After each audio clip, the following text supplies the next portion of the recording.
કોઈ એના માણસોને ટિકિટ આપવાનું અમે સાંભળ્યું છે. તો અમને આ બહારની સોસાયટીના કોઈ પણ અહીંયા પ્રતિનિધિ અમને પવાણ છે નહીં. એટલે અમારે આ સોસાયટીના જે આજ 10 વર્ષથી લલિતભાઈ કામરિયા અને દિનેશભાઈ આ બે પ્રતિનિધિ છે અને સોસાયટીના બહુ સારા કામ કરે. એટલે અમારી 5-9 સોસાયટીની માંગણી છે કે ભાઈ અમને દિનેશભાઈ અથવા લલિતભાઈ બેમાંથી એકને ગમે તેને ટિકિટ આપો. જો પક્ષ અમને આ ટિકિટ નહીં આપે તો અમે અપક્ષ ઉમેદ અને અમારો ઉમેદવાર ચૂંટાવશું. આવી અમે સોસાયટીની 9 સોસાયટીવાળાએ બધાએ નક્કી કરેલું છે. અને એના માટે આજે 3000 માણસના બહેનો અને ભાઈઓ માટે ભજીયાનો પ્રોગ્રામ રાખેલો અને 3000 માણસોએ આજે હાથ અધર કરી દીધા કે મળે તો આ બે નકર અપક્ષ આપણે લડવો છે. આ અમારી માંગ છે.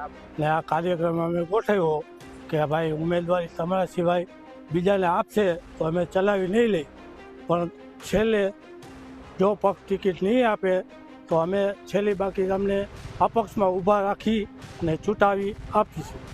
દિનેશભાઈ, લલિતભાઈ આ અમારા ઉમેદવાર છે. અમે આ ઉમેદવારને કોઈ પણ સંજોગોમાં ટિકિટ અપાવવા માગી છીએ. ટિકિટ જો ન આપે તો કોઈ પણ સંજોગે અપક્ષ અથવા કોઈ પણ પાર્ટીમાંથી લડવા માગી છીએ.